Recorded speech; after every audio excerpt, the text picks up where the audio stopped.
The theme that really came out of this was that the best innovations are ahead of us, right? I think that we've been doing a lot of, at least in my world and the worlds like mine, we've been doing a lot of foundational work over the last several years to enable us to start capitalizing some of the more exciting stuff. So, we've launched major products, but they haven't really materialized themselves into what a typical consumer might consider to be an innovation. They might be perceived as just catching up. So yeah, I think that's fair. I think that we talked a lot about limitations and challenges, but I think that we are all kind of poised to really make the most of it in the years to come. So an example of that is we started right at the beginning, we were discussing bots and AI, and the fact that it's only just started, it's really not there yet, but we're definitely at the beginning and it is going to get better. I think so.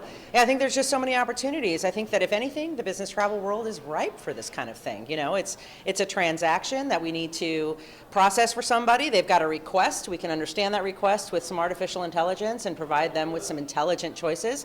So I think that our industry in particular is ripe for artificial intelligence, as opposed to maybe banking or real estate or some of the other industries that might be out there. So absolutely, we're a service industry. So anytime we can either use a human or a robotic human to meet someone's needs or create a new need and then meet that one, I think that's an opportunity for us.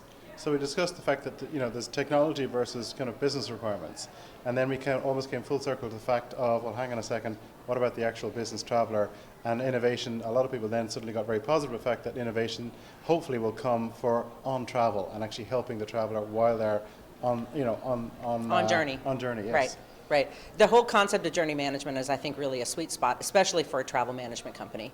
We have the unique ability to understand from the employer of the business traveler what their requirements are and what their expectations are in terms of spending and in terms of consumption. And so if we can engage with a traveler while they're on their trip, we can influence that behavior. And that behavior can be resulting in not only savings, which is the obvious result, but also in a more pleasurable experience and a happier business traveler who has a better experience that's consistent and full of pleasure and excitement is going to make them happier, a happier employee. So I think that engaging travelers during their trip is hugely valuable, especially not just leading up to the trip, but also creating moments of decision that they may not have had on our timeline. We know the timeline better than they do. We know when it is a better time to reserve your off-airport parking location or perhaps a ride to the airport or the office.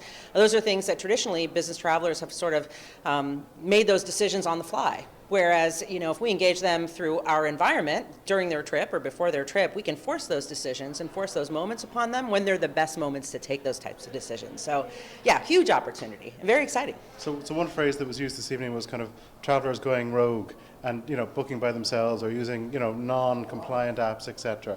But in fact, one of the speakers, one of the panelists said, well, actually that's an opportunity because us as business management companies, we actually know more about our traveler than anyone else. The OTAs don't have that kind of knowledge. So the opportunity is there, it's just the innovation is yet to come. Yeah, the opportunity is there. I think that our ability as business travel management companies to personalize the experience completely outpaces anything kind of the consumer world can do. I think I'd mentioned earlier where, an OTA pretty much knows your IP address. They might know a little bit more about your intent.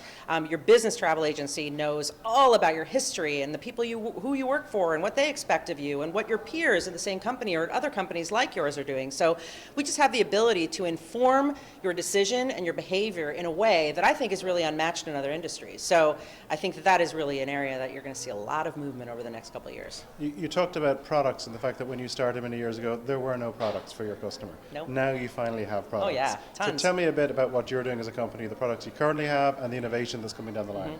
Well, I think the big products we like to talk about, there are several customer-facing products, so anything to do with our business intelligence solutions, Decision Source, and Duty of Care.